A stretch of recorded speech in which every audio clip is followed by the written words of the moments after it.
वारकरी संप्रदायातील थोर महात्मे व महाराष्ट्रातील विचारवंतांची दुर्मिळ कीर्तने, प्रवचने, व्याख्याने ऐकण्यासाठी सुरेश महाराज सूळ या यूट्यूब चॅनलला अवश्य सबस्क्राईब करून बेल आयकॉन दाबा. काय भुलला शिवरल्या रंगा, अंतर काय याचा विचार करतात आणि परमार्थ केवळ अंतरातला विचार करण्याचीच गोष्ट आहे.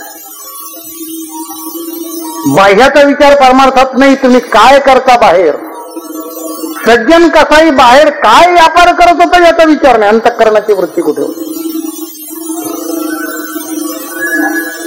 पांडवाच्या जन्माचा इतिहास कृष्णाने शोधलाच नाही. त्यांचं अंतःकरण काय होतं याचा विचार करा. पांडव कुळाशी पाहता दोष, केवढा दोष आहे पांडव कुळात. कौरवाचा आणि पांडवामध्ये केवढा दोष, पण त्याचा विचार नाही. पांडवांचा विचार केला नाही. म्हणून मी सांगत असतो की अंतर काय याच्यावर अवलंबून. म्हणून माणसांनी बाह्यक्रियेपेक्षा अंतर शुद्ध करण्याचा प्रयत्न करावा. त्याकरता शास्त्र आहे, संत आहे, भजन कीर्तन आहे, त्याकरता मंदिर आहे. पेटी ठेवून किती दक्षिणा पडली ती महिन्याला मोजण्याकरता एवढं नाही. श्रुती सांगते की शब्दाचा उपयोग इतका चांगला आहे, इतका चांगला आहे की शब्दाने मनुष्य देवापर्यंत पोहोचतो. शब्दाने माणसाला माणसातले दोष कळतात. शब्दाने माणसातल्या प्रेमाची वृद्धी होते. आणि शब्दानं कुळाचा घात होतो, देशाचा घात होतो, विश्वाचा घात होतो, ऱ्हास होतो शब्दानं. म्हणून शब्द म्हटलं तर खूप चांगला आहे आणि शब्द म्हटलं तर अतिशय वाईट आहे. मराठीत म्हणतात ना, शब्द हे शस्त्र आहे, पण शस्त्र बनवून वापरलं तर जपून वापरा. ज्ञानेश्वर महाराजांची श्रीमंती अशी धातूची श्रीमंती नव्हती, जड पदार्थाची श्रीमंती नव्हती. ज्ञानेश्वर महाराजांची श्रीमंती जी होती ती बौद्धिक श्रीमंती होती. जरी माहेरी श्रीमंती होती तुम्हाईशी, बौद्धिक श्रीमंती ज्याची आहे त्याला जगात काहीच कमी पडत नाही. तर ज्ञानेश्वर महाराजांची श्रीमंती या लौकिक याच्यातली नव्हती. त्यांना तर गावामध्ये भिक्षा मागण्याची सुद्धा बंदी होती. गोदावरी म्हणून जी मुलगी होती, बालपणापासून ज्ञानेश्वर महाराजांच्या त्या घराण्याची सगळीचा लोभ होता. तिने एकदाच मुठभर त्यांच्या याच्यात पीठ टाकलं, ते विसोबाने पाहिलं तर विसोबाने झोळी ओढून घेतली, सगळी फाडून तोडून पिठाचा नाश. पण हे जरी बाह्य दृष्टीने त्यांच्याजवळ काही नसलं तरी अंतरातली श्रीमंती काही वेगळी होती. देव वसे चित्ती, देव वसे चित्ती त्याची घडावी संगती, ऐसे आवडते मना देवा पूर्वावी वासना, हरिजनासे भेटी न हो अंगसंग तुटी, ऐसे आवडवावी वासना, तुका म्हणे जिणे भले संत संगष्टने, ऐसे आवडते मना देवा पूर्वावी वासना. विठ्ठल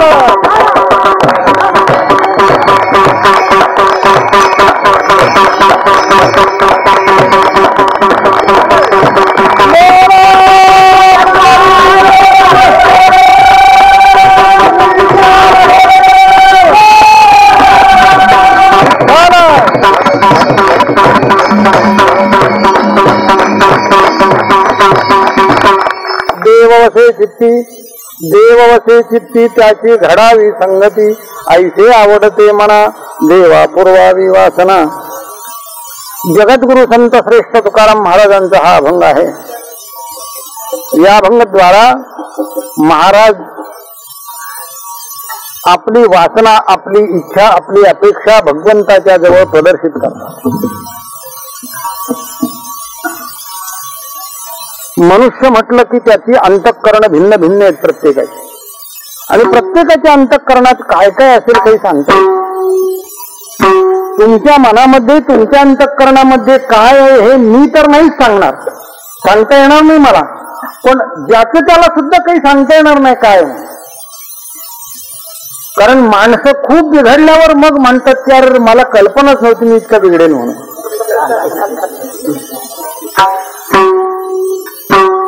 आता होऊन गेलं, आता जाऊ देत, आता नसू देत कल्पना, आता सुधारण्याच्या कल्पना करायला. पुढे झालं नाही कळालं होऊन जात.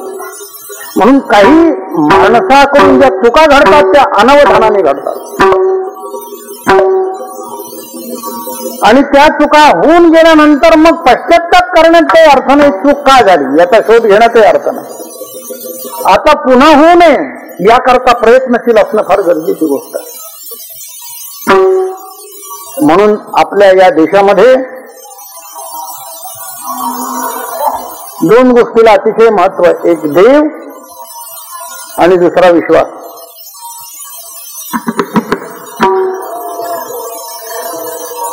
आणि या दोन्हीचा सांधा जोडणारा मधला जो भाग आहे त्याला म्हणायचं संत.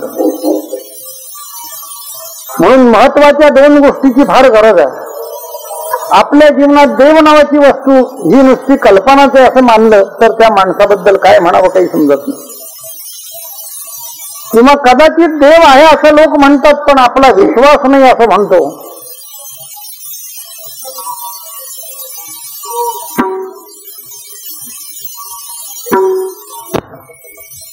मी आपल्याला सांगत होतो की मानवी जीवनामध्ये देव, श्रद्धा आणि संत या तीन गोष्टीला अतिशय मोल आहे. आणि तसं पाहिलं तर आपला भारत देश असा आहे की या देशामध्ये इतके देव आहेत की दोन माणसाला एक देव इतके पुरतील एवढे देव आहेत. भारताची लोकसंख्या किती आहे? 65 कोटी. आणि आपले देव किती आहेत? 33 कोटी. माणसी 2. देवाला 2 माणसं. इतके भरपूर देव आहेत. याचा अर्थ असा की आपल्या श्रद्धा. म्हणून भगवान म्हणतात अर्जुना त्रिविधा भवती श्रद्धा. 3 प्रकारच्या श्रद्धा आहेत म्हणतात. या ठिकाणचा हा जो कार्यक्रम आहे या देवतेविषयी जर सांगायचं ठरलं तर याच्याबद्दल विविध प्रकारच्या श्रद्धा आहेत. एका गणपतीबद्दल. गणेश ही देवता अतिशय श्रेष्ठ आहे. या गणेश देवतेबद्दलच जर बोलायचं ठरलं तर कशी कशी श्रद्धा प्रिय पहा गणपतीबद्दल. मोठी मजेशीर गोष्ट. कारण या गणपतीच्या मंदिराची स्थापना होऊन आता 5 वर्ष पूर्ण होती. म्हणजे हा 4था वर्धापन दिन आहे. आपल्या भारतवर्षातच गणपतीची मंदिर आहेत असं नाही. भारतवर्षाच्या बाहेर सुद्धा गणेशाच्या मूर्ती आहेत. कोलंबो वगैरे इकडे सुद्धा परदेशात सुद्धा गणपतीच्या मूर्ती पुरातन सापडू लागल्यात आता. म्हणजे गणेश उपासना फार पुरातन कालापासून. आणि गणपतीची प्रार्थना करताना मोठी गोड केलेली आहे प्रार्थना. वक्रतुंड महाकाय सूर्यकोटी समप्रभ निर्विघ्नं कुरु मे देव शुभकार्येषु सर्वदा. सर्वकार्येषु सर्वदा नाही, फक्त शुभकार्येषु सर्वदा. नाही तर मग चोर सुद्धा नमस्कार करून जाईल दरोड आपला सक्सेस होऊ देत म्हणून. शुभ सर्वकार्येषु सर्वदा इतकं नाही, शुभकार्येषु सर्वदा. म्हणून गणेश ही देवता पुरातन आहे. ती विघ्नहर्ता अशी मानलेली आहे देवता. विघ्नाचा विनाश करणार. तर ठीक आहे, इथपर्यंत मानलं हे ठीक आहे. पण एक काही प्रसंग असेल गणपतीवर सुद्धा की त्याच्यावरच आलेलं विघ्न त्याला दूर करता येईल अशी स्थिती आहे. म्हणून गणेशाची कल्पना जी एका थोर व्यक्तींकडून जर आपण जर घेतली ती फार श्रेष्ठ प्रकार. सर्वसाधारण माणसाला गणपतीच्या उत्पत्तीची कल्पना जी माहिती आहे ती वेगळ्या रीतीची माहिती आहे. लोकांना जी गणपतीच्या उत्पत्तीची कल्पना माहिती आहे पुराणात ऐकण्यात जुन्या लोकांकडून सांगण्यामध्ये. आपल्याला गणपती एक माहिती आहे की गणपती म्हणजे पार्वतीचा मुलगा, शंकराचा मुलगा. पण हा जो मुलगा या शंकर पार्वतीचा पण तो कसा ऑटोमॅटिक मुलगा.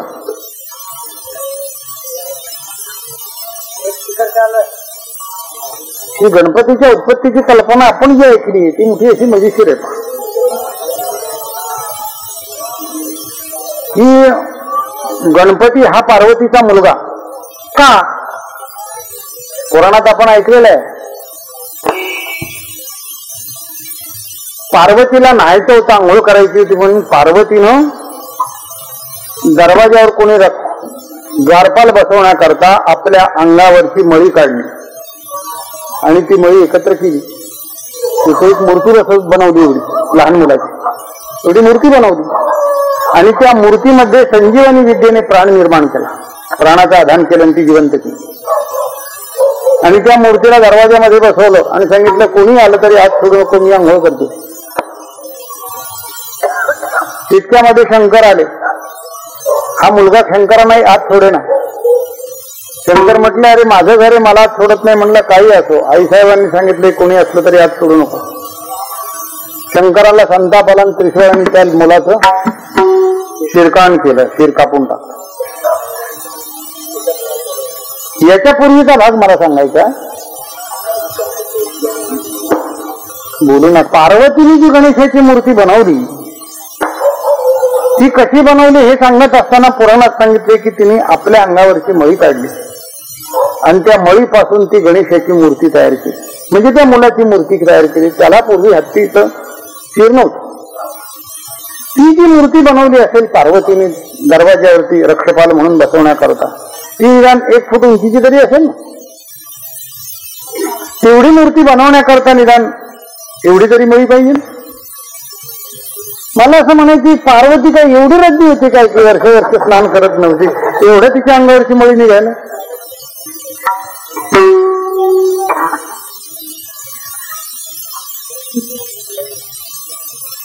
ही एक श्रद्धाच आहे. पण मी आपल्याला सांगितलं ना की श्रद्धा असली तरी श्रद्धेची उंची इतकी वाढावी की खरं देवत्व त्या श्रद्धेला कळावं, त्या देवत्वाचा साक्षात्कार व्हावा. याकरता श्रद्धेची वृद्धी होण्याकरता साधूची गरज आहे, संतांची गरज. आणि तेही संत नुसते मौन धरणारे नको आहेत. नाही तर मौन धरणारे असतील तर लोकांना काय करणार. शब्दादेवा परोक्षधी कृती सांगते की शब्दाचा उपयोग इतका चांगला आहे, इतका चांगला आहे की शब्दाने मनुष्य देवापर्यंत पोहोचतो. शब्दाने माणसाला माणसातले दोष कळतात. शब्दाने माणसातल्या प्रेमाची वृद्धी होते. आणि शब्दानं कुळाचा घात होतो, देशाचा घात होतो, विश्वाचा घात होतो, ऱ्हास होतो शब्दाने. म्हणून शब्द म्हटलं तर खूप चांगला आहे आणि शब्द म्हटलं तर अतिशय वाईट आहे. मराठीत म्हणतात ना शब्द हे शस्त्र आहे, पण शस्त्र बनवून वापरलं तर जपून वापरा. खरं बोलणाऱ्या पुढचं नाही सांगत मी टिंब. पण शब्द इतकी उपयोगी वस्तू नाही. ज्ञानेश्वर महाराज म्हणतात बाप उपयोगा वस्तू शब्दू स्मरणदानी प्रसिद्धू अमृताचा विषदू आरसा जैसा. तेव्हा त्या शब्दाचा उपयोग साधूच्या मुखानं जर झाला तर, नारदांच्या मुखाने शब्दाचा उपयोग झाला, वाल्या कोळ्याचं जीवनच बदललं. याकरता श्रवण नावाची गोष्ट फार महत्वाची आहे. जिथे असेल तिथे सत्शास्त्राचं श्रवण करावं, संतांची संगती करावी. गणपतीची ही कल्पना आपण पुराणात ऐकली, पण याहीपेक्षा अतिशय उच्चरीतीची कल्पना गणपतीची मानणारी जगाच्या इतिहासातले पहिले संत ज्ञानेश्वर महाराज. काही गोड कल्पना मानली आपण. पहा, ज्ञानेश्वरी वाचली असेल तर पहिला अध्याय पहा. ओम नमो जियाद्या वेद प्रतिपाद्या जय जय ससंवेद्या आत्मरूपा देवा तूची गणेशू. हा गणेश कोणता? पार्वतीच्या मळीपासून बनवलेला.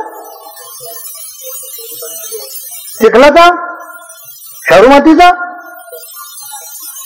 प्लॅस्टर ऑफ पॅरिस, कशाचा बनवला? श्रीमंत मनुष्य असेल तर तो तांब्याचे पितळेचे गणपती विकत घेईल, बसेल, मोठमोठे करेल. त्यापेक्षा श्रीमंत असेल तर कोणी चांदीचा करेल, अगदी श्रीमंत असेल तर सोन्याचा करेल. ज्ञानेश्वर महाराजांची श्रीमंती अशी धातूची श्रीमंती नव्हती, जड पदार्थाची श्रीमंती नव्हती. ज्ञानेश्वर महाराजांची श्रीमंती जी होती ती बौद्धिक श्रीमंती होती. जरी माहेरे श्रीमंती होती तुम्हाईशी. बौद्धिक श्रीमंती ज्याची आहे त्याला जगात काहीच कमी पडत नाही. नाही तर ज्ञानेश्वर महाराजांची श्रीमंती या लौकिक याच्यातली नव्हती. त्यांना तर गावामध्ये भिक्षा मागण्याची सुद्धा बंदी होती. गोदावरी म्हणून जी मुलगी होती बालपणापासून ज्ञानेश्वर महाराजांच्या त्या घराण्याची सगळीचा लोभ होता. तिने एकदाच मुठभर त्यांच्या ह्याच्यात पीठ टाकलं, ते विसोबाने पाहिलं तर विसोबाने झोळी ओढून घेतली, सगळी फाडून तोडून पिठाचा नाश. पण हे जरी बाह्य दृष्टीने त्यांच्याजवळ काही नसलं तरी अंतरातली श्रीमंती काही वेगळी होती. म्हणून ज्ञानेश्वर महाराजांनी गणपती बनवला तो मातीचा वा धातूचा कुठला बनवला ना, जो गणपती बनवला ती कल्पनाच पहा किती श्रेष्ठ प्रकारची आहे. हे शब्द ब्रह्माशीष तेची मूर्ती सुवेश म्हणून वर्णव पुनिर्दोष मिरवत असे. हा कुठे नेऊन बुडवला तरी बुडायचा नाही आणि कोणाला या रीतीने मूर्ती रूपाने बसवता येणार नाही. असा अद्वितीय गणपती. तो गणेश बसवायचा असेल तर तो अंतःकरणातच बसवला जाईल असा श्रेष्ठ प्रकारचा गणपती.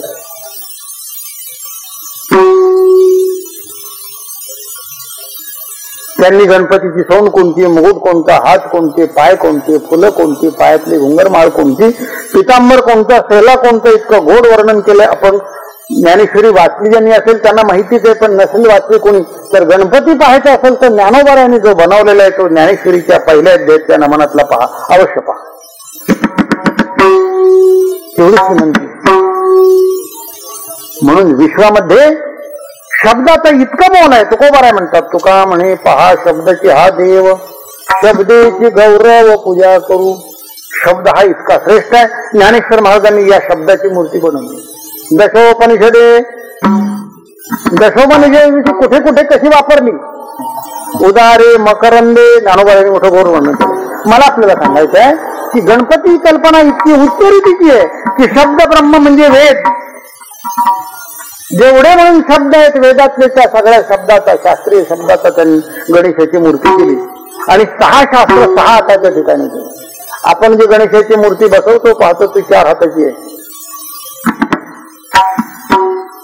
कृतयुगामध्ये गणपती 10 हाताचा होता, त्रेतायुगामध्ये 8 हाताचा, द्वापारयुगामध्ये षडभुजा आणि कलियुगामध्ये 4.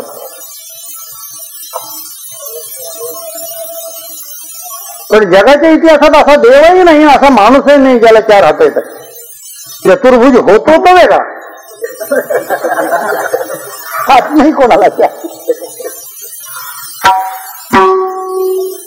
पण हे जे हात याची काय कल्पना, हात म्हणजे काय. ज्ञानेश्वर महाराज म्हणतात, देखा षडदर्शने मणिपती एकी भुजांची आकृती म्हणून विसंवादे धरिती आयुधे हाती. 6 शास्त्र म्हणजे 6 हात आहेत. बनवाशी मूर्ती कोणत्या कारागिराला बनवता आली का. जगाच्या इतिहासातले पहिलेच कारागिर या रीतीचा गणेश बनवणारे ज्ञानेश्वर महाराज, नंतर नाही कोणी, अगोदर तर कोणी झालेच नाही. म्हणून ही सुद्धा श्रद्धा पण एका विशिष्ट प्रकारच्या उंचीची आहे. देवत्व सुद्धा कसं मानावं, किती उंचीचं मानावं, त्याची उपासना करताना किती उंचीनं करावी, या सुद्धा काही मर्यादा आहेत. आपण देवाची उपासना करतो, प्रार्थना करतो आणि प्रार्थना संपली की देवाला कामाला लावतो. आपण त्याला उद्योगाला लावतो की देवा उद्या तारीख आहे कोर्टाची, तेवढा आमच्यासारखा निकाल होते म्हणून पाठवला मॅजिस्ट्रेट त्याला की सांग कानात 2 गोष्टी जाऊन म्हणून. तिथपर्यंत वशिला लावण्याकरता फार तर त्याला मोदक 21 मोदकाचा नाही, यापेक्षा काय देणार आहे त्याला. 21 मोदकात माणूस सुद्धा इतकं मोठं काम करणार नाही, ते देव करील काय. आणि आम्ही देवाला सांगतो याचा अर्थ त्याला काही कळत नाही. देवाची व्याख्या करत असताना वेदांनी केली, शास्त्रांनी केली. या सर्वज्ञ सर्वविद यस्य ज्ञानमयंत पहा. जो सर्वज्ञ आहे, सर्वविद आहे, ज्याचं तप सुद्धा ज्ञानमय आहे, त्याला सांगावं लागतं काही काही. सांगण्याच्या अगोदरच त्याला कळतं. चोखोबारायची पत्नी चोखोबारायला म्हणते की माझे दिवस भरलेत, आपण तर पंढरपूरला निघालात, माझं कोण करील बाळणपण, कोणी नाही जवळ. चोखोबाराय हे पांडुरंगाच्या भजनी रंगलेले कोण पाहतो, कोण विचार करतो. पण आश्चर्य ही बातमी पांडुरंगाला कळाली ना, सांगावं लागलं. दामाजी पंतांनी प्रार्थना केली की पांडुरंगा धरणेकरी आले, बिदरच्या बादशाहच्या पुढे मला उभं करण्यात केलं जाईल. प्रार्थना केली नाही, सांगायच्या अगोदर त्याला कळतं. न सांगता तुम्हा कळो येते अंतर, कळो येते अंतर. न सांगता तुम्हा कळो येते अंतर, येते अंतर. न सांगता तुम्हा कळो येते अंतरा येते अंतरा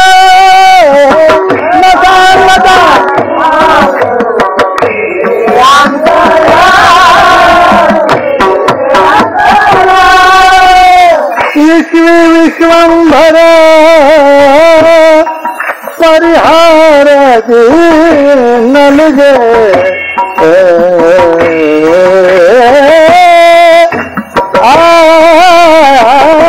विश्व विश्व विश्वंभर विश्व विश्वंभर परिहार नलगे. सांगावं लागतं न सांगताना. तो प्रभू अगोदरच दामाजी पंताच्या पुढे बिदरला जाऊन पोहोचला आणि तिथं दरबारामध्ये जोहार करतो. दामाजी पंतांनी कोढी लुटली, त्यांना धरणीकडे आपण पाठवले. जेवढं आपलं धान्य त्याची किंमत मोजण्याकरता देवाला सांगण्याची गरज नाही, मला हे सांगायचं. म्हणून देवत्व इतक्या उंचीनं जर वापरलं तर ती उपासना फलित होते, तिला फळ देते. आपले देवही तसेच, उपासनाही तितक्या हलक्या दर्जाचा, म्हणून फळ सुद्धा जी आपण श्रेष्ठ अपेक्षा करतो ती मिळत नाही. म्हणून मी सांगत असतो नेहमी, देवाची प्रार्थना म्हणजे काय, ती कशी करावी हे समजून घेणं फार गरजेची गोष्ट आहे. माणसं शंकराच्या देवळात गेले की माणसाच्या कांठाळा काय, शंकराचं डोकं उठेल एवढ्या मोठ्याने ओरडतात.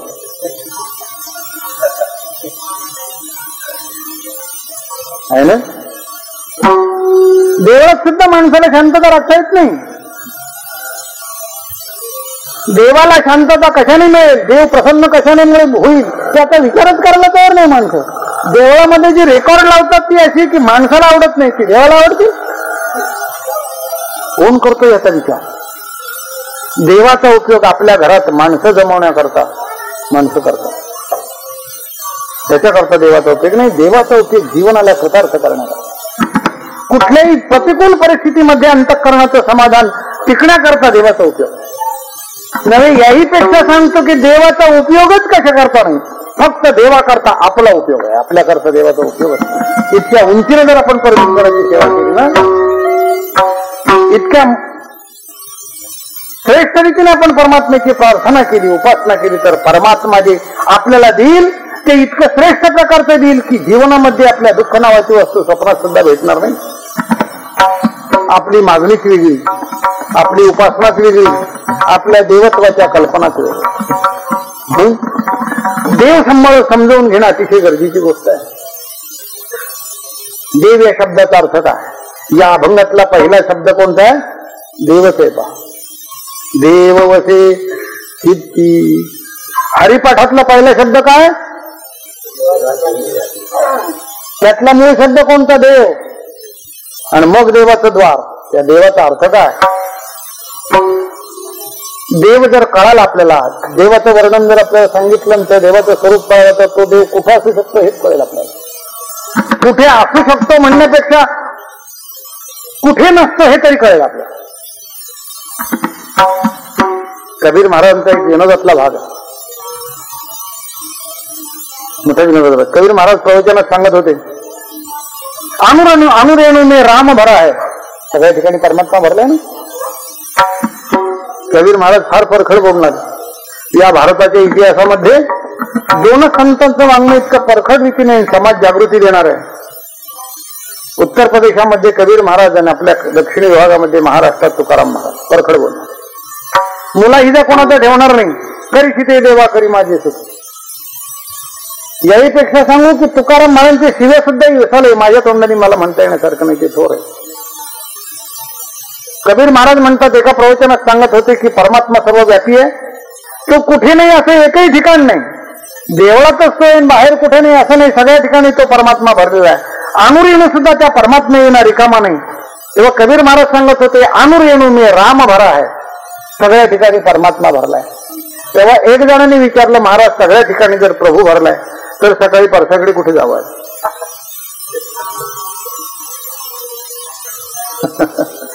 अर्थात ही जी परमात्म्याची व्याप्ती त्याला कळाली नाही म्हणून हा प्रश्न आहे त्याचा. काही कळण्याकरता सुद्धा बुद्धी फार वेगळी असावी लागते. म्हणून श्रवण करण्याकरता सुद्धा अधिकार असावा लागतो, योग्यता असावी लागते. नाहीतर सर्व सांगणारा वक्ता एका विशिष्ट हेतून सांगतो, विशिष्ट प्रकारच्या शब्दात सांगतो आणि श्रवण करणारा श्रोता वेगळ्या रीतीने त्या शब्दाचे अर्थ करतो. तेव्हा कबीर महाराज सांगतात की तुला ती अडचण पडू देऊ नकोस, मी सांगतो तिथे जा अर्थाकडे. कारण त्याला परमात्मा सर्व ठिकाणी भरलाय याचा अर्थच कळाला नाही, म्हणून तो विचारतोय ना. मग त्याच्या योग्यतेप्रमाणे त्याचं उत्तर. अणुरेणु में राम भरा है, हगने को कहा जाए, जाके मुख में राम नहीं है वो ही पाखाना है.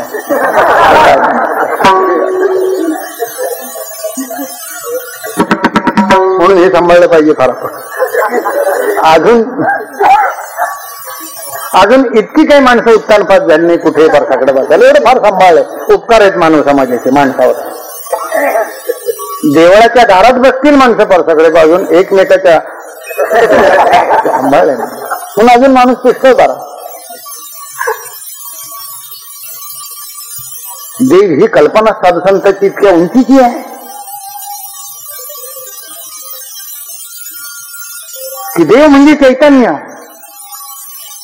की त्या विना काहीच होऊ शकत नाही व्यवहार. केवळ जे सत्ता ते तो पुरुष पण सुद्धा. असं समग्र व्यापकत्व, समग्र अस्तित्व, समग्र चैतन्य, जेवढं जेवढं म्हणून काही समग्र अस्तित्व आहे ते सगळं एकत्र करून ज्याने आपल्या अंतःकरणात पाठवलं. एवढं व्यापक एवढीशामध्ये बसू शकतं अंतःकरण केवढं असतं. त्याच्यात एवढा मोठा व्यापक परमात्मा बसू शकतो? हो, का नाही बसू शकत? आपण पहा, नावच आहे कॅमेरा. काय नाव? कॅमेरा पाहिला ना? तो इकडून असं डोळे पुढे धरलं तर त्या एवढ्याच्या भोकामध्ये, त्या कॅमेऱ्याच्या काचेमध्ये एवढं पुढचं सगळं दिसतं. नुसतं दिसतं नाही, बटन दाबलं की तिकडचं सगळं खूप मोठं असतं तरी ते एवढ्या टिकलीमध्ये बसून जातं सगळं. इतका व्यापक परमात्मा यात बसायला काय हरकत आहे का? डोळ्याची बाहुली केवढी आहे? बुबुळ मोठा आहे. बाहुली केवढी आहे? बाहुलीमध्ये ज्याच्या दृष्टी आहे ती एक पीक केवढी असेल? ती पीक जी मधली ती लहान आहे, पण केवढीमध्ये काय काय दिसतं, किती किती दिसतं, किती लांबचं दिसतं, किती खोलचं दिसतं, किती उंचीचं दिसतं, किती व्यापक दिसतं तेवढ्यामध्ये. मग असे ना परमात्मा केवढा. जर इतकी सूक्ष्मता अंतःकरणात आली तर अंतःकरणात तो बसू शकणार नाही. म्हणून उदाहरण आहेत पुष्कळ की ज्यानं परमात्म्याला आपल्या हृदयामध्ये साठवले. साठविला राहे हृदय संपुष्टी, बाहेर धाकुटी मूर्ती उभा. आणि ज्यानं तो परमात्मा आपल्या अंतःकरणामध्ये साठवला. महाराज त्या देवालाच म्हणतात की देवा त्याची संगती मला घडावी. देव वसे चित्ती, देव वसे चित्ती,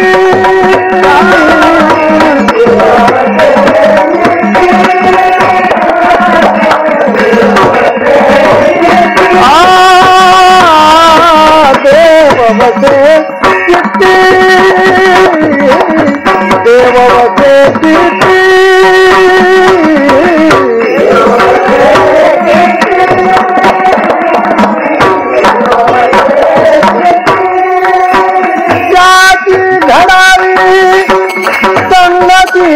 त्याची घडावी संगती, त्याची घडावी संगती. ऐशी आवडते मना, ऐशी आवडते मना, त्याची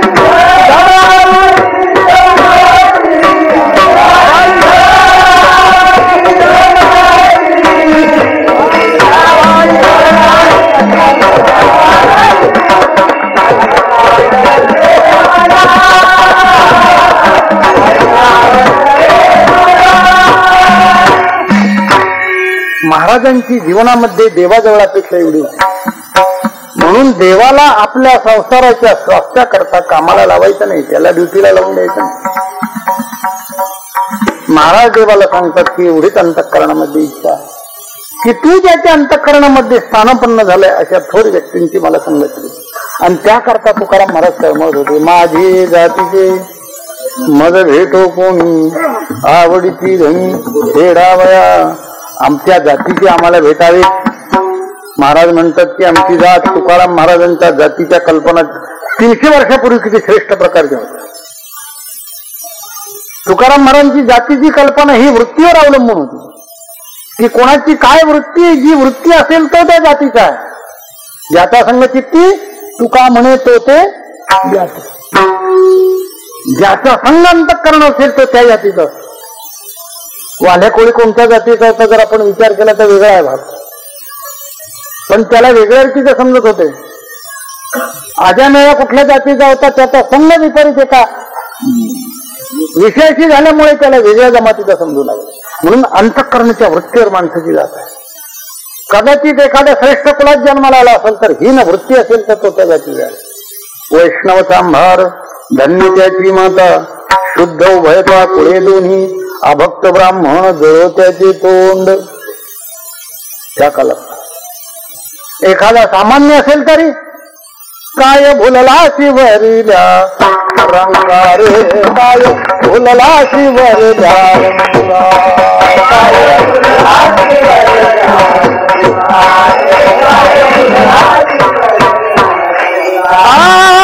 काय भुलला शिवरिल्या रंगा, काय भुलला शिवरिल्या रंगा.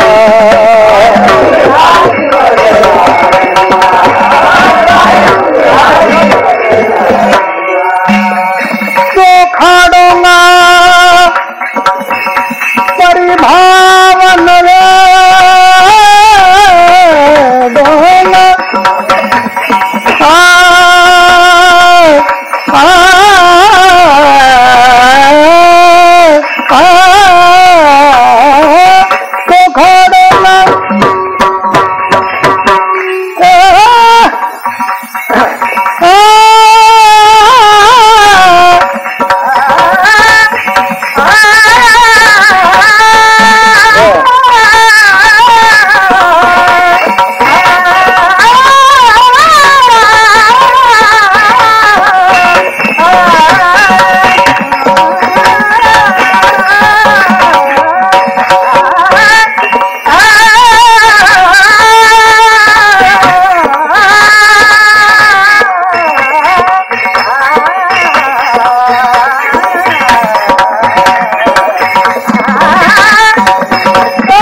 नावच आहे चोखा, कुठे जन्माला आले याचं काय मोल आहे.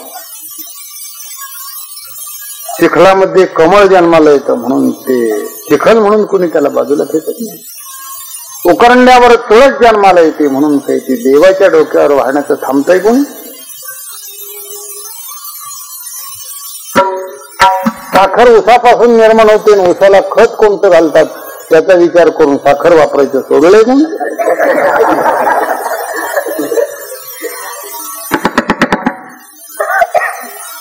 काय भुलला शिवरल्या रंगा. अंतर काय याचा विचार करतात आणि परमार्थ केवळ अंतरातला विचार करण्याचीच गोष्ट आहे.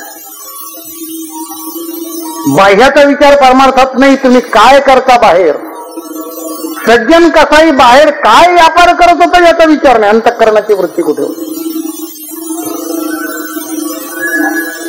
पांडवाच्या जन्माचा इतिहास कृष्णाने शोधलाच नाही. त्यांचं अंतःकरण काय होतं याचा विचार केला. पांडव कुळाशी पाहता दोष, केवढा दोष आहे पांडव कुळात. कौरवाचा आणि पांडवामध्ये केवढा दोष, पण त्याचा विचार नाही, पांडवांचा विचार केला नाही. म्हणून मी सांगत असतो की अंतर काय याच्यावर अवलंबून. म्हणून माणसांनी बाह्यक्रियेपेक्षा अंतर शुद्ध करण्याचा प्रयत्न करावा. त्याकरता शास्त्र आहे, संत आहे, भजन कीर्तन आहे, त्याकरता मंदिर आहे. पेटी ठेवून किती दक्षिणा पडली ती महिन्याला मोजण्याकरता तेवढं नाही. किती हजाराचा ट्रस्ट आहे देवळाचा, याच्याकरता ट्रस्ट, एवढा करता उपयोग नाही त्याचा. म्हणून मंदिर हे मानवाचं शरीर मंदिर बनण्याकरता त्याचा उपयोग. आपलं शरीर मंदिर बनलं पाहिजे. इतकं श्रेष्ठ क्रियेकरता या मंदिराचा उपयोग झाला पाहिजे. नाहीतर मंदिरामध्ये माणसं पत्त्याचे डाव, रमीचे डाव रात्र खेळत बसतात ना. शंकराचं देऊळ म्हणून तिथे गांजाच्या मैफली चालतात ना. बसत नाही कशामध्ये. शंकरानं गांजा ओढला याकरता शास्त्रात पुरावाच नाही.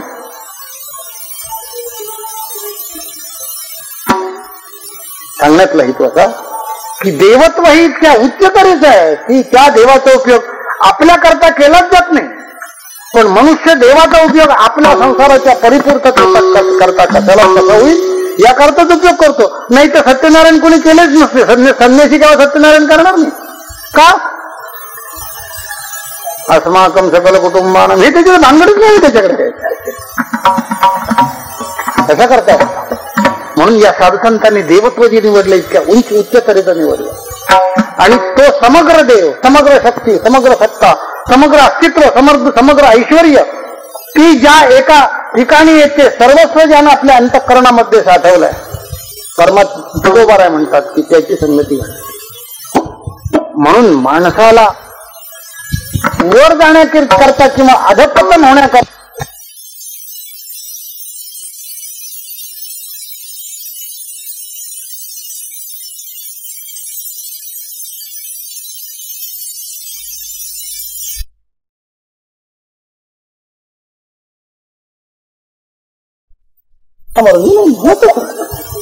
म्हणत होतो तू इथपर्यंत का खाली गेला.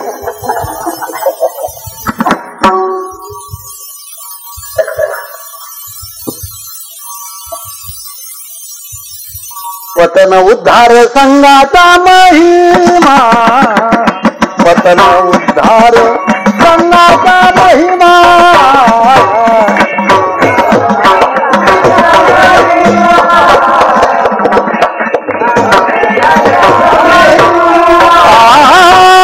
पतन उद्धार संघाचा महिमा, पतन उद्धार संघाचा महिमा,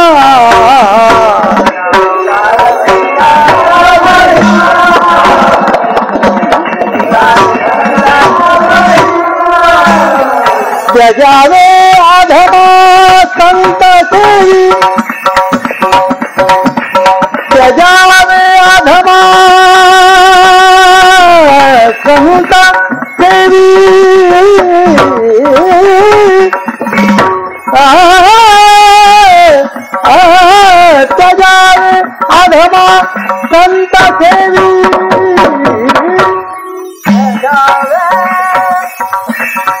आधमा संत सेवी,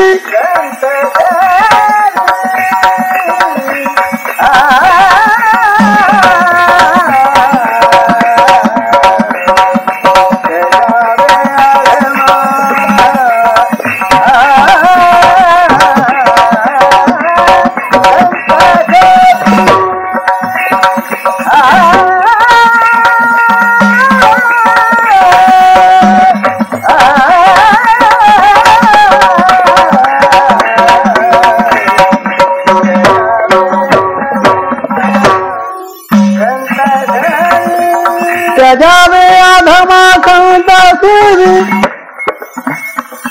पतन वा उद्धार, अधपतन किंवा आपला उद्धार, ऊर्ध्वगती ही संगती बरोबर.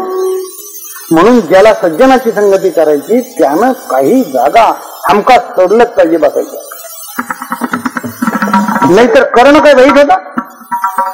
कर्णाचं कुल, कर्णाचं शील, कर्णाची वृत्ती, कर्णाचे विचार इतके चांगले होते, पण का कोणाला माहिती परिस्थिती ना. दुर्योधनाची संगती लागली. दुर्योधनाने त्याला अंग देशाचा राजा केला आणि तो कौरवांच्या संगतीत अधिक काल राहू लागला. त्याचा परिणाम इतका विपरीत झाला की कौरवापेक्षाही त्याची वृत्ती फार खालच्या तरीची गेली. कौरवापेक्षा, दुर्योधनापेक्षा. नाहीतर दुर्योधन आणि दुःशासन या दोघांच्या मनात सुद्धा नव्हतं की द्रौपदीला ओढून आणावी आणि तिचे कपडे ओढून उघडी करावी, या दोघांच्या मनात नव्हतं. पण कोणी सांगितलं? आणि फक्त सभेत ओढून आण म्हणून सांगितलं दुर्योधनाने, पण तिथे आणल्यावरती कर्णाने सांगितलं. दुर्योधना पाहतोस काय, ओढ अंगावरती साडी. म्हणून तेव्हापासून म्हण पडली, चांदाळ कोण कोण? चांदाळ चौकडी त्यावेळीची आहे, 5000 वर्षापूर्वी. दुर्योधन, दुःशासन, कर्ण आणि शकुनी चौघांनी स्वतःच्या कुलाचा ऱ्हास केला. 40 लाख माणसं मरण्याला कारण हे. किती माणसं मिली? 11 अक्षयिणी म्हणजे 40 लाख. फक्त जिवंत राहिले 5 पांडव, दृष्टगम्य, शिखंडी, बस चला. युद्धातले एवढे जिवंत आणि तिकडचा धृतराष्ट्र गांधारी सगळे खला. त्याच्याचा परिणाम कर्णाने सोडला हुकूम, ओढ, नाही तर दुःशासन ओढत नव्हतं. आणि ज्या वेळेला ओढायला लागला त्यावेळेला तिथे भीमानी ठरवून टाकलं, द्रौपदी लक्षात ठेव, याने तुझी साडी उरली.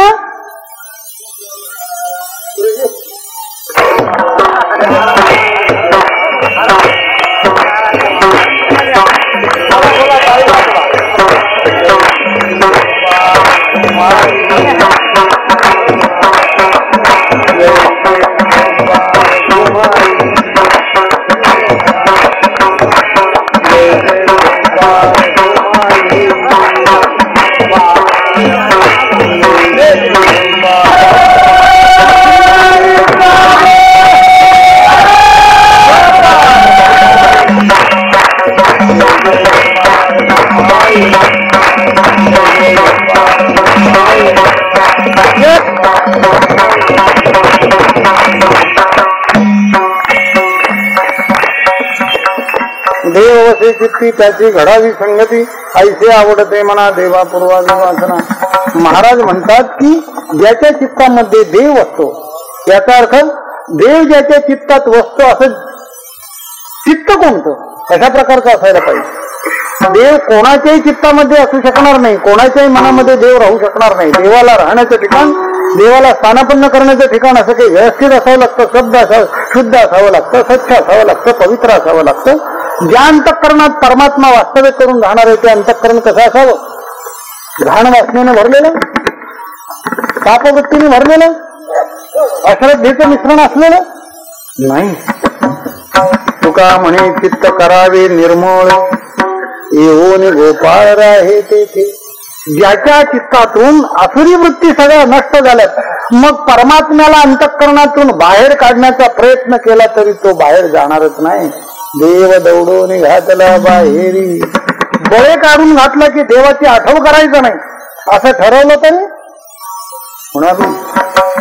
गोकुळातली कथा आहे की 2 गवळणी, दोघी जणी मैत्रिणी आपल्या निघाल्या पाण्याला. नित्याप्रमाणे विषय निघाला. ती म्हणायला, का ग तुझं कसं काय चाललंय? सासू वगैरे तुला त्रास देते का? ती म्हणती माझं जाऊ दे, तुझं सांग. म्हटले बाबांना सासूर वाच नाही, माझी सासू सासरा पती सगळे फार चांगले आहे, तुझं कसं काय? म्हणजे माझं काय सांगायचं? सासू म्हणजे अगदी आईपेक्षा माझ्यावर प्रेम करणार आणि सासरे म्हणजे वडिलासारखे मला इतका जीव लावतात, काय सांगायचं? मग तुझं फार बरं आहे म्हणते. नाही, हे बाहेरचं सगळं बरं आहे, पण आतमध्ये इतकं काही चमत्कारिक झालंय, काय सांगावं? काय झालं? अगं म्हटले इतकं काय विचार झाले की मी रात्री झोपले की स्वप्न पडले की तो कृष्णच येतो स्वप्नात, दुसरं स्वप्नच पडत. त्यामुळे इतकं काही चमत्कारिक झाले की त्या कृष्णाला विसरण्याचा प्रयत्न करतो. पण जागृतीत तर विसरत नाही, पण स्वप्नामध्ये तरी पण नाही. स्वप्नात सुद्धा तो येतो. कुठे रवीला दोराला हात लावतो मला घुसाळायचं म्हणतो माझ्याबरोबर. मी कांड्याला बसले तर किंवा स्वप्नामध्ये कांडण करताना मुसळाला हात लावतो. मी दळायला बसले दळायला येतो, दार करायला बसले तिथे काहीतरी स्वप्न पडतो त्यात कृष्णच येतो.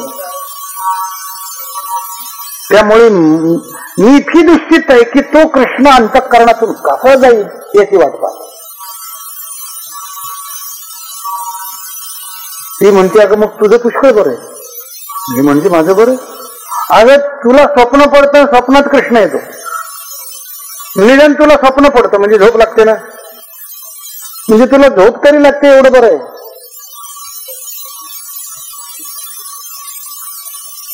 जागृती स्वप्न पडतं नाही म्हटलं. फॅक्टरीतून सुटलं म्हणजे सायकलीवर चाललो तुम्ही स्वप्नच पडलं मला. स्वप्नच पडलं.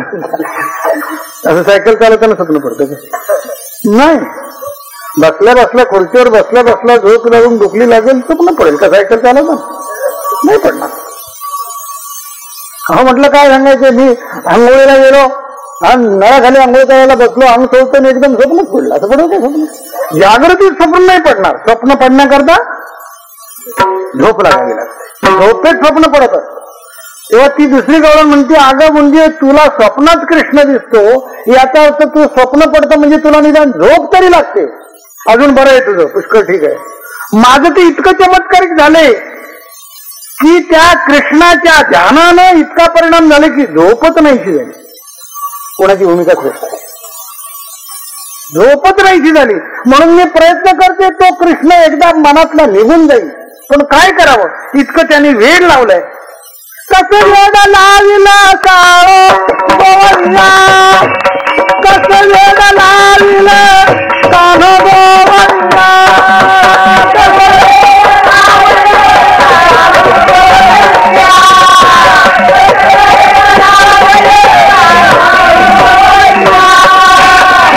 तुझी संगती नाही का माझी मी सुंदरा कवळमनाची, तुझी संगती नाही का माझी मी सुंदरा कवळमनाची,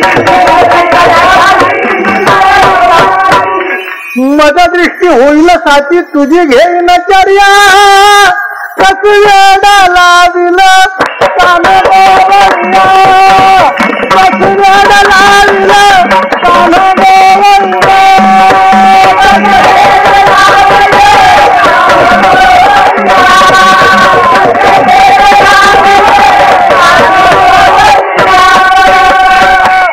वेड लागलं वेड. मी विचार करते रात्रंदिवस झोप सुद्धा उडून गेली माझी. त्या कृष्णाच्या झाल्या तू बरी आहे. साधुत्व हे इतक्या उंचीला गेलं तर त्याच्या संगतीचा परिणाम समाजावर. नाही तर दुसऱ्याला शिकवायला जातो चांगलं आणि त्यांच्या नादाने हेच बिघडून बसतो. तिथे कीर्तनाला गेलो दोन दिवस पोथी चालली ती. श्रावण महिन्यावर आम्ही जात असं म्हणले रोज पोथी माझ्याकडे सांगायचं त्यामध्ये श्रावण महिन्यात. पण मग आता ती सगळी बसली माणसं एक दिवस मला म्हणली मग त्याला आठवण सिनेमाला तू ते तिथल्यावर गेलं म्हटलं सिनेमा. कोण कोणामुळे बिघडलं. 40 लिटर दूध आहे त्या घागरीमध्ये. त्या दुधाचं वाटोळ होण्याकरता किती किलो मीठ टाकायला पाहिजे? 1 किलो. मीठ नाही, मिठाचा खारटपणा सुधारायचा नाही त्या दुधामुळे 40 लिटरमुळे. एवढं टाकलं ना तो खडा असतं ते 40 लिटरचं वाटोळ. एकटा कीर्तनकार कोणाला सुधारणार? त्याच्यामुळे तीच बिघडायची पाहिजे. नाहीये समाज का बिघडतो एवढी देवळं असून? मला असं म्हणायचं की जगाला पुरेल एवढी भारतामध्ये ज्ञानाची संपत्ती आहे. इतकी देवळं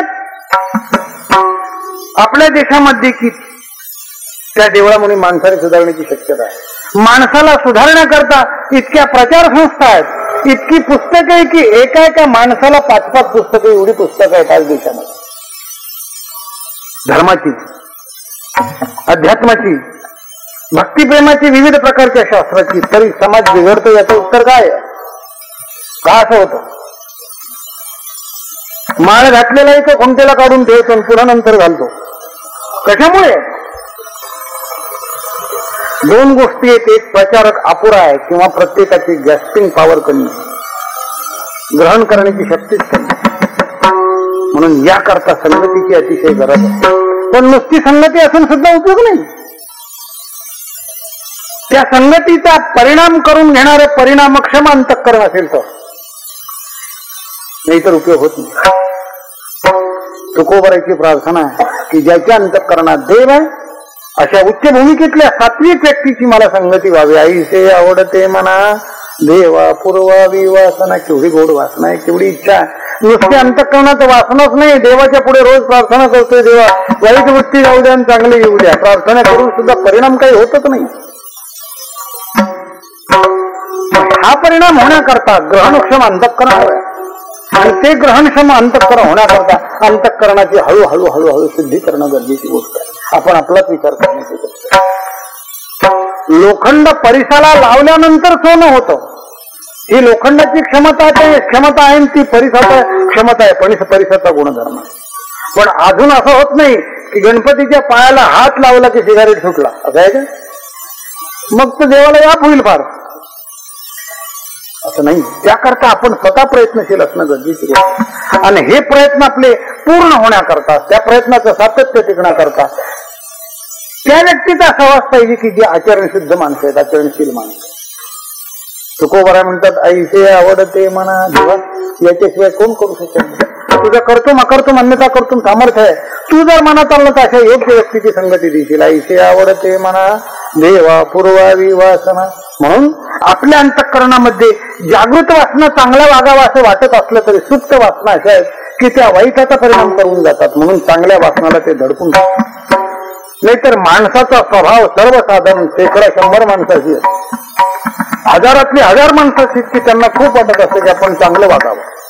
व्यसनी माणसाला सुद्धा वाटत असतं की खरंच आपल्या व्यसनापायी आपलं वाटोळ झालंय, संपत्तीचं वाटोळ झालंय, शरीराचं वाटोळ झालंय, आबरूचं खोबरं झालंय, आपली खानदान संपली या व्यसनापायी. पण आपण हे करतो व्यसन हे वाईट आहे, सुद्धा असं प्रत्येकाला वाटतं. चांगलं वागावं असं वाटत असतं, पण चांगलं वागावं हे वरच्या मनाला वाटतं. त्याकरता प्रयत्न होणं हे अंतर्मनाचं कर्तव्य आहे. ते अंतर्मन सुधारू देत नाही आपल्याला.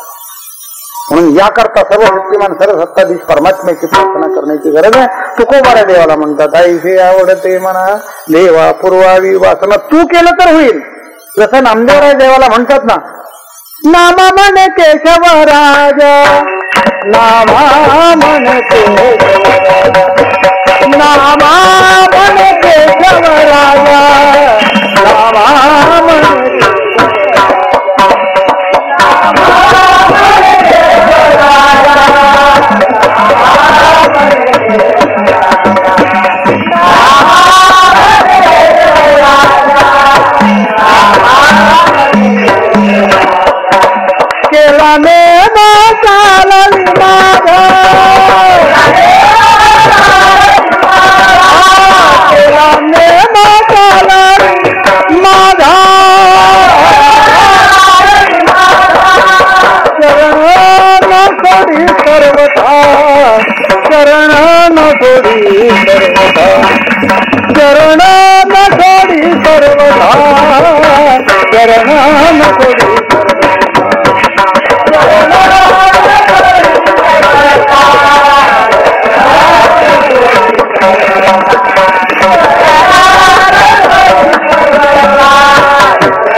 प्रार्थना का? आपण नियम केले तरी त्या नियमाप्रमाणे वागणं आपल्याला होणं हे मानवी प्रकृतीच्या बाहेर आहे, आपली क्षमता नाही. आपण काही गोष्टी ठरवल्या तरी आपली मनोवृत्ती ती करू देत नाही. म्हणून मनाचे 2 कप्पे आहेत आपल्या. एक ठरवत असतं आणि दुसरं मोडत असतं.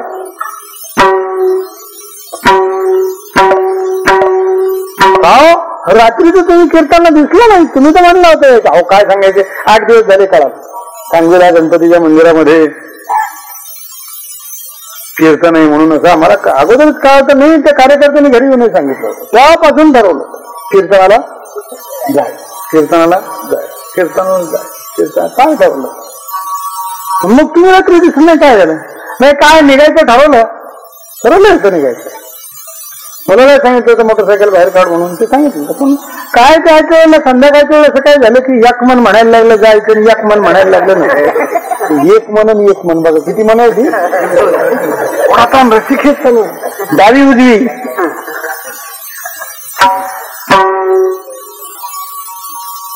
मोटरसायकल बाहेर काढली, त्याच्यामध्ये पेट्रोल भरून आणायला लागलं. आता निघायचं, नक्की ठरलं तर जायचं, एका माने निश्चित ठरलं. पण ते दुसरं मन म्हणायला नाही, आता मग पुन्हा कुठे जवळ असलं म्हणजे जाऊ. ते दुसरं मन वाईट आहे का नाही, होऊ दे. आणि दोन्हीच पार्टीचं ऐके तेव्हा होत नाही. इथे घोटाळा आहे, नाही होणार. सरशी कोणाची? एक मन म्हणतं जावं, एक मन म्हणतं नको. कोणाची सरशी? वर चढणं अवघड आहे, घसरणं सहज आहे, हे मला म्हणायचं. पाणी खाली धावणं हा स्वभाव आहे. वर चढवायचं असेल तर किर्लोस्कर लावायला पाहिजे, पंप वर लावायला पाहिजे. म्हणून काही जीवनामध्ये सदाचाराची, सत्कर्माची, देवाच्या साक्षात्काराची क्रांती करायची असेल तर कुठेतरी प्रयत्नशील असणं फार गरजेचं. आणि पंपच लावायला पाहिजे. याकरता कोणता पंप? साधूची संगती हा पंप लावायला पाहिजे, तरच जाईल. आईचे आवडते म्हणा देवा पूर्वावी वासना. देवा तुझ्या कृपेने कदाचित या साधुसंताची जर संगती मिळाली तर, त्यांची संगती मिळाली तर एक अपेक्षा आहे की जीवनभर नवे जन्मजन्मांतरी त्याची तुटीच होऊ देऊ नको. विठ्ठल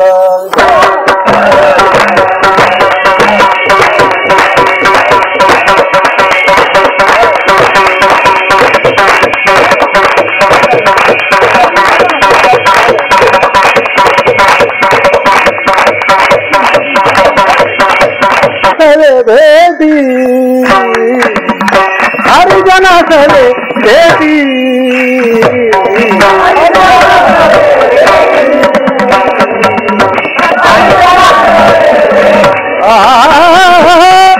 हरिजना सरे भेदी हरिजना सरे भेदी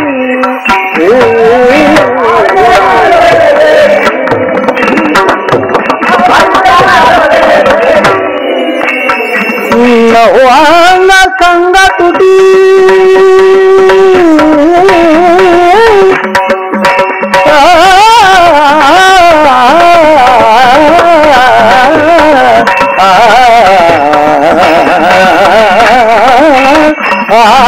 नहुआंगा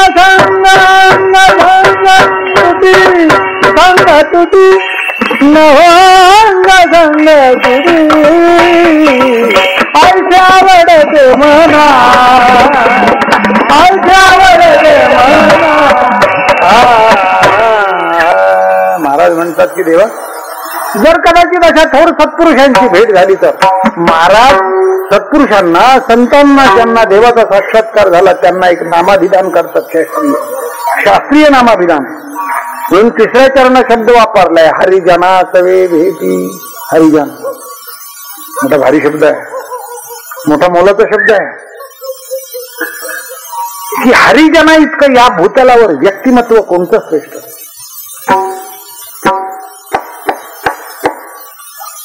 म्हणून काही काही नावं सुद्धा खूप चांगली असतात, त्या नावं इतकी चांगली नावं नाही. पूर्वी सांगत असत आणि हल्ली सांगतात पुष्कळ की आपल्या मुलांना मुलींना नावं ठेवावीत चांगली, नाही का. राम, कृष्ण, गोविंद, विठ्ठल, श्री हरी, गोपाल, पांडुरंग, तुकाराम, चांगली चांगली नावं ठेवायची. का तर त्या नावामुळे तरी आपल्या तोंडातून हाक मारताना उपयोग होईल. विठ्ठल, पांडुरंग, परमेश्वर. इकडे आमचा परमेश्वर, त्याचं नाव परमेश्वर, मोठं गोड नाव आहे बरं. परमेश्वर देवाचं नाव यावं पूर्वी सांगत होते, पण इथून पुढे निदान मला तरी असं वाटतं की इथून पुढे देवाची नावं ठेवू नका. कारण इतकी देवाची अभ्याबरू करायला लागली ते नावं, ज्याची नावं आहेत ती माणसं. देवाच्या नावाची. कारण माणूस नाव राखतो ना, आपलं नाव राखलं पाहिजे, आपलं नाव राखलं. काही वेळेला आपली नावं राखणं दुसऱ्यावर अवलंबून असतं. आम्ही किती चांगलं वागण्याचा प्रयत्न केला तरी आम्हाला चांगलं येतील वागू देणं व आमचं चांगलंपणा टिकवणं हे पुष्कळ समाजावर अवलंबून आहे. उद्या जर दोन माणसं बोलली एकदम कुठेतरी, अहो रात्री ते महाराज कीर्तनाला आले आणि रात्री देवापुरती निरंजन घेऊन गेले ना, पिछट झाले. माणसं हा विचारच करणार नाही की तो सदानंद गुरुजी असं करणार नाही, असं विचारच करणार नाही. माणसं काय सांगावं करील हो, त्याचं काय कोणावर अवलंबून आहे आपली देवापूर्व. जवळजवळ 90% बापूसाहेब लोकांवर आपलं अवलंबून आहे, आपल्यावर काही अवलंबून नाही. नावं चांगली ठेवण्यात काही उपयोग नाही. निदान काही घडलं तरी काय हरकत नाही. काय मत काय ते दगडोबाच्याबद्दल तुमचं काय मत आहे? दगडोबाबद्दल आमचं मत काय, माणूस ते माणूस नाही, बरोबर आहे, नावच आहे ना ते माणूस, बरोबर आहे. काय त्या विठ्ठल संताबद्दल तुमचं काय मत आहे? ते तितक्याच बोजाने ते वापरलं गेलं पाहिजे. पण माणसं स्वतःही नाही चांगलं ठेवीत आपलं नाव आणि दुसरीच्या नावाची किंमत ठेवत नाही, तशी स्थिती झाली. म्हणून काही सर्वोत्कृष्ट अशी नावं आहेत, नामाभिधानाची श्रेष्ठ प्रकारची आहे की त्याच्यामध्ये कुठलंही मिश्रण असता कामा नये. असं जे व्यक्तिमत्व आहे, असं जे नाव आहे, त्याला ती नावं वापरावी, त्याचा उपयोग तिथे करावा. आपण पहा, तुकोबाराय म्हणतात ना, हरिजना सवे भीती. हरिजन या शब्दाचं फार मोल आहे. म्हणून भक्ती क्षेत्रामध्ये हरिजन या शब्दाची भक्ताची गुणवत्ताच दुसरी कुठल्या शब्दात नाही. नुसता भक्त म्हणण्यातही गुणवत्ता नाही. तुकोबाराय म्हणतात, भक्त म्हणविता वाटे गोड, तरी भजन मुद्रा अति अवगूढ अवघड. भक्त म्हणून वंचावे जीवे, तेने शेण खावे काशासाठी. पण हरिजन हा शब्द इतका श्रेष्ठ प्रकारचा की त्याचं विश्लेषण महाराजांनी केलंय. हरे हे जन, हा हरिजन, की हरीचे जन. यांना हरी आवडतो नाही, ज्यांना हरी आवडतो ते हरिजन नाही, हरीला जे आवडतात ते हरिजन. ज्ञानोबाराय मोठे का? आम्ही मोठे म्हणतो म्हणून नाही, आम्ही मोठे म्हणतो म्हणून नाही. स्वतः पांडुरंग म्हणतात की ज्ञानोबाराय तुमची योग्यताच फार वेगळी. ऐकेगा ज्ञान चक्रवर्ती, तू तव ज्ञानाची मूर्ती, तरी पुसशी जी आरती. ते कळली जो कळली मोज, ऐकेगा ज्ञान चक्रवर्ती, तुम्ही ज्ञानाचे चक्रवर्ती सम्राट आहात. ते त्याच्यावर मोठेपणा आहे. म्हणून काही काही नावं ही इतकी श्रेष्ठ दर्जाची आहेत, संतांना हा शब्द वापरण्यात येतो. तुकोबाराय म्हणतात, हरिजना सवे भेटी, हरितैसे हरिचे दास, नाही तया भयमोह चिंतास, हो निराहती उदास, भक्तकास भक्तीची. तेव्हा अशा थोर संतरूप असणारे जे हरिजन आहेत, त्या हरिजनांची जर भेट झाली तर देवा जीवनामध्ये त्याची अंगसंग तुटी होऊ देऊ नको. या जन्मातच नव्हे, जन्मजन्मांतरी त्या संतांची संगती तुटू देऊ नको. तुकोबारायची केवढी मोठी श्रेष्ठ प्रार्थना आहे पांडुरंगाजवळ, देवा माझी इच्छा आहे की वैष्णवांचा संतांचा संग मिळावा. या जन्मातच नव्हे, पुढच्या जन्मात. पण पुढच्या जन्मात मला संतांची वैष्णवाची संगती मिळण्याकरता, मला माणसाचा जन्म येण्याकरता तेवढी पुण्यही नसेल माझी, तर मनुष्य जन्म मला तुला घालता येणार नाही, मला मनुष्य जन्माला. पण एवढी तुला प्रार्थना आहे की माझं जर काही पाप असेल तर किडा कर मला पापाचं फळ किडा कर. पण कुठला किडा कर? वैष्णवांचे न्हाणी होईन किडा. वैष्णवांच्या न्हाणीत त्यांच्या अंगावर जिथं पाणी पडतं, ते जेवल्यानंतर खरकट जिथं धुतात, त्या गटारातला वळवळ करणारा किडा होता. तेवढी निष्ठा आहे. हरिजना सवे भेटी, कुठल्या का रीतीने हो ना न हो अंग संग तुटी. ज्या ज्या भावना आहेत इतक्या उत्कट झाल्या पाहिजे की त्या भावनेचा परिणाम भावी जीवनावर सुद्धा हो. नको होऊ देऊ भावी या भावना. आपल्या अंतःकरणातल्या भावना खूप वाढल्या पाहिजेत. त्या भावना इतक्या उद्भावन झाल्या पाहिजेत की त्या देवापर्यंत पोहोचू शकतात. पण आपल्या भावना धडपत जातात.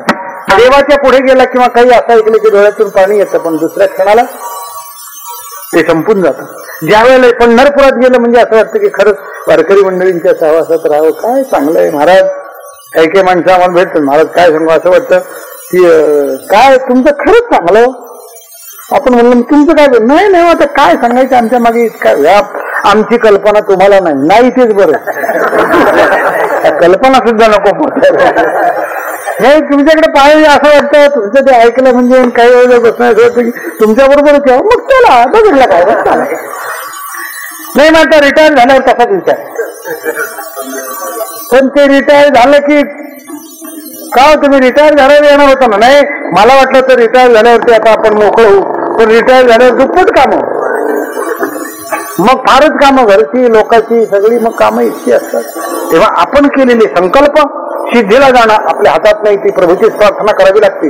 मनाचे संकल्प पावील सिद्धी जरी आहे बुद्धी त्याचे पायी, आणि एवढा करता साधूच्या संगतीची गरज आहे. म्हणून तुकोबारा अभंगाच्या 3ऱ्या चरणामध्ये म्हणतात, हरिजना सवे भेटी नभो अंगसंग तुटी ऐसे आवडते म्हणा देवा पूर्वादी वासना. शेवटच्या चरणामध्ये देवा मला तर असं वाटतं की जगायचंच असेल इथून पुढे तर साधूच्या संगतीची.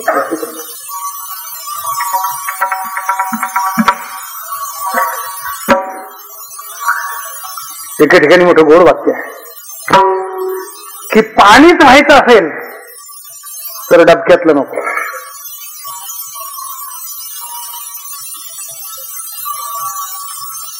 पाणीच जर व्हायचं असेल तर डबक्यातलं नको, निदान पाणी थेंबर काय ना पण गंगेचं असावं. विठ्ठल विठ्ठल.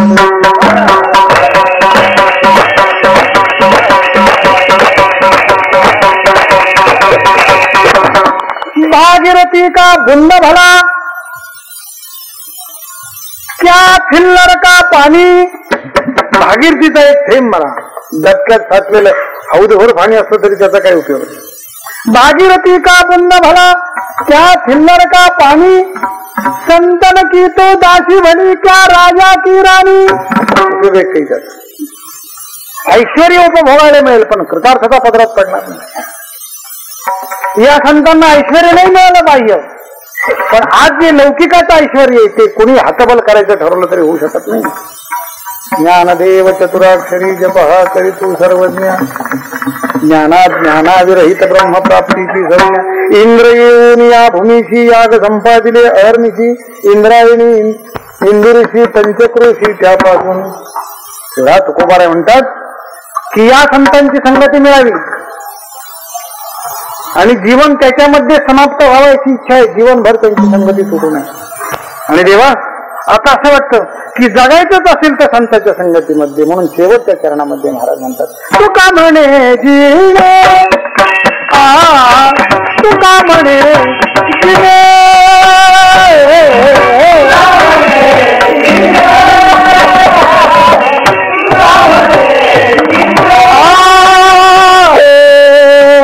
संत संगतने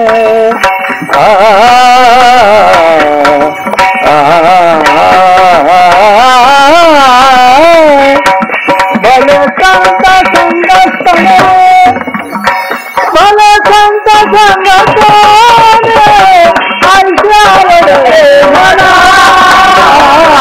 ऐश्वर्य मना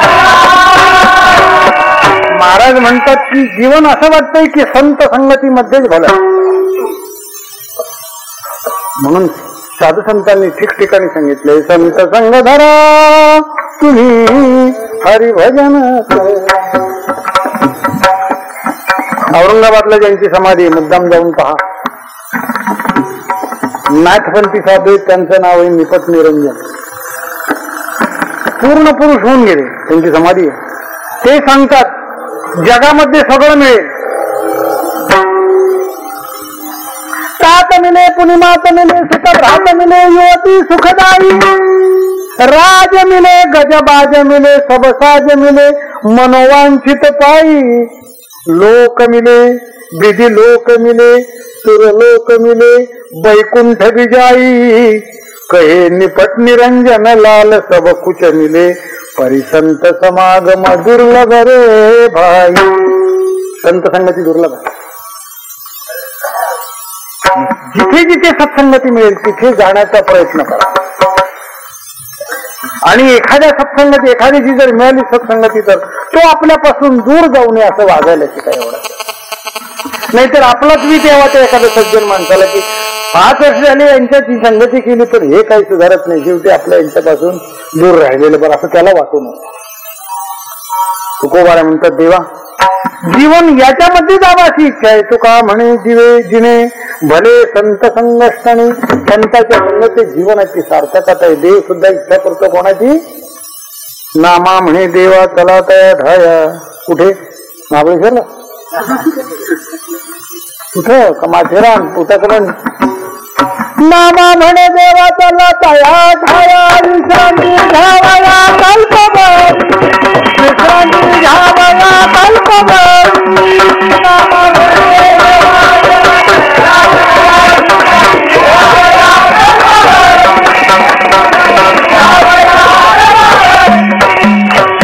तिथे चला विश्रांती घ्यावया 2-3 दिवस. कुठे सवड आहे माणसाला साधित संगती करण्याकरता, पण नसेल सवड सदिच्छा व्यक्त करायला हरकत नाही. देवाजवळ अंतःकरणपूर्वक तुकोबारा प्रार्थना करतात की देवा तुका म्हणे भले संत संगष्टणी ऐशी आवडते म्हणा. देवा पूर्वादी वासना ज्ञानेश्वर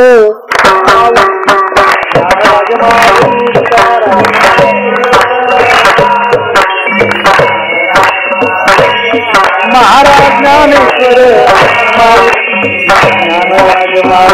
तुकाराम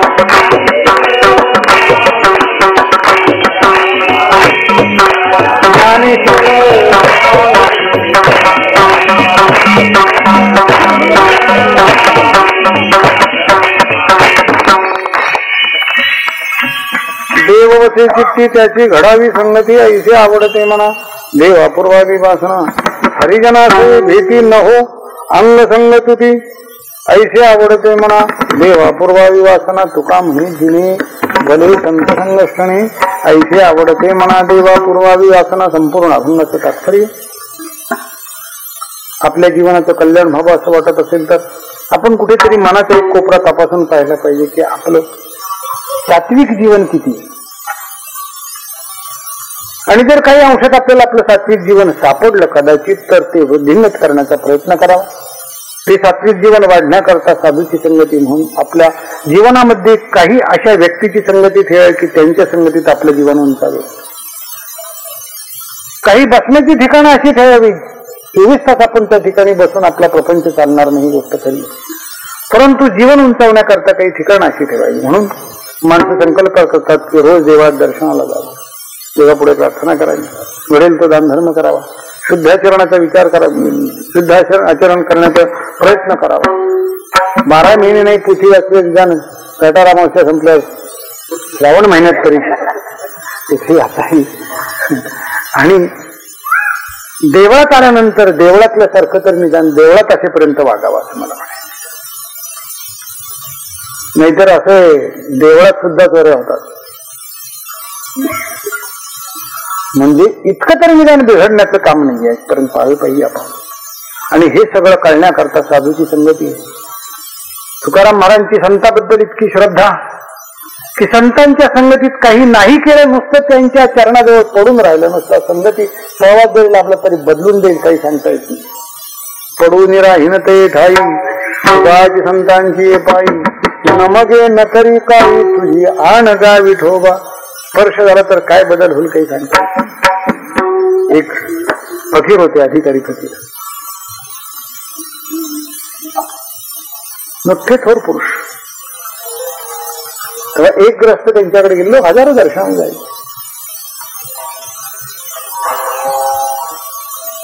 त्यांची पद्धत दर्शनाची अशी होती की हाताला हात लावायचा, अशी दर्शनाची पद्धत, स्पर्श व्हावा म्हणून. एक ग्रस्त गेले त्यांच्याकडे, हजारो लोक त्यांच्या हाताला हात लावत होते. अर्धा मिनिट काय 1 मिनिट हात ते धरायचे आणि सोडून द्यायचे. त्यातमध्ये माणसाच्या जीवनात काही परिवर्तन व्हायचं, बदल व्हायचं. त्या आशेने एक ग्रस्त गेले, त्या फकीराने त्या ग्रस्ताचा हात धरल्याबरोबर सोडून दिला आणि तोंड फिरवलं. तो ग्रस्त म्हणला का झालं? मी माझं काही कल्याण व्हावं म्हणून आपला स्पर्श करण्याचा प्रयत्न केला, आपण स्पर्श झाल्याबरोबर हात सोडून दिला. म्हटले मला तो जिवंत माणसाचा हात आहे असं वाटलंच नाही. ज्यानं आपल्या शरीरातली सात्विकपणाचा जिवंतपणाच नष्ट केलाय, इळी विरुद्धाचरण की त्याची सुतराम शक्यता नाही देवळात देवळात येऊन सुद्धा सुधारणा, इतका खाली खाली माणूस झाला. पैसे होते तरुतृण लोहलोष्ट पाषाण इतके खाली खाली. म्हणून कुठेतरी आपली उंची आपण रक्षण करण्याचा प्रयत्न केला पाहिजे. ते रक्षण होण्याची साधन जर कोणती असेल तर ही देवळं, अशा देवता, असे समारंभ, अशा भजन कीर्तनामध्ये सहभागी होणं ही आपली सात्विक संपत्ती रक्षण करण्याची ठिकाण आहे, जागा आहे. म्हणून देवाच्या देवळात यावं, त्याकरता ही देवळं बांधायची. इथल्या लोकांनी मोठी चांगली गोष्ट केली की असं चौकात रस्त्याच्या कडेला देऊळ आहे. आनंदाची गोष्ट आहे की जाता जाता तरी सायकलीवर जरी मनुष्य असला तरी कोणी जणी एका हाताने तरी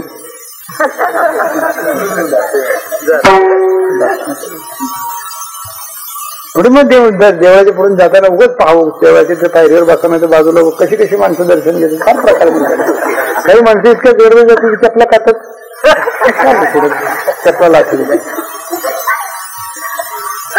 या देवाचं दर्शन ह्या हातात सिगारेट असं पटकन पाठीमागा सगळे देवाला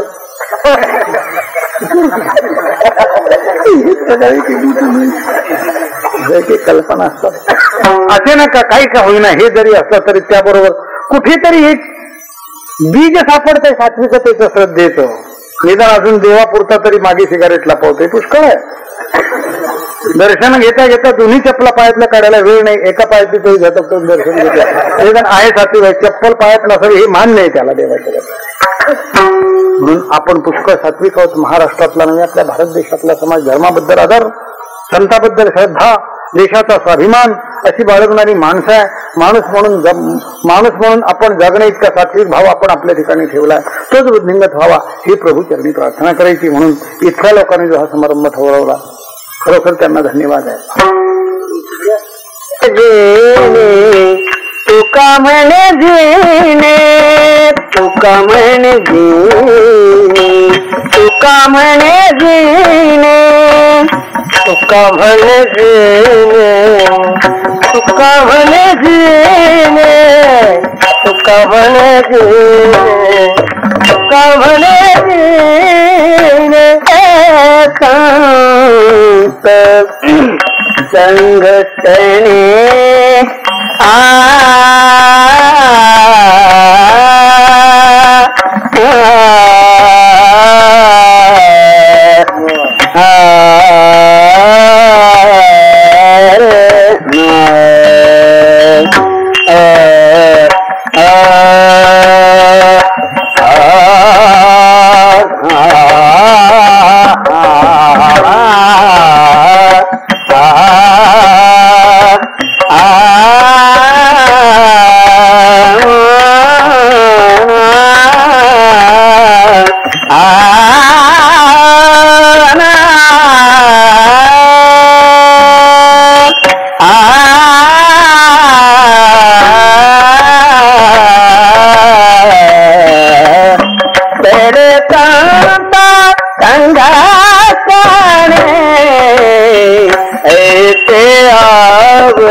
ऐसे आबरत मना ऐसे आवडते मला देवा पुरवावी वासना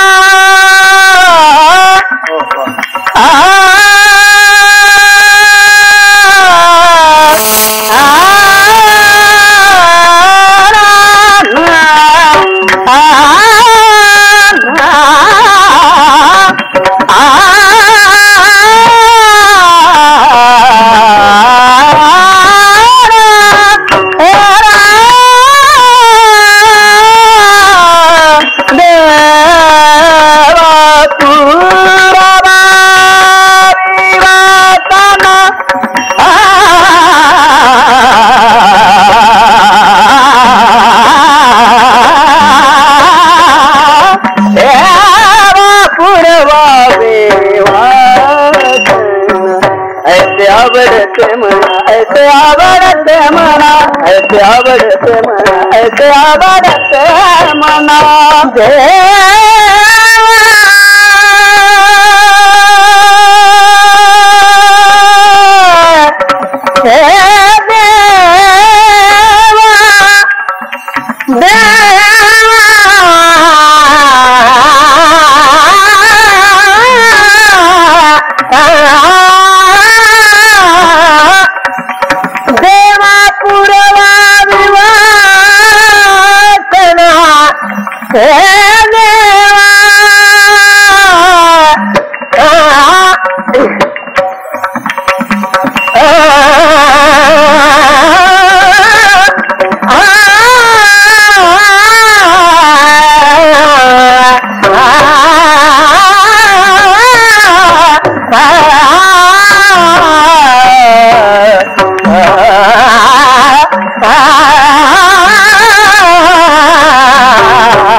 देवापुरवादी वासना देवापुरवादी वासना देवापुरवादी वासना ऐसे आवडते मला ऐसे आवडते मला ऐसे आवडते मला ऐसे आवडते मला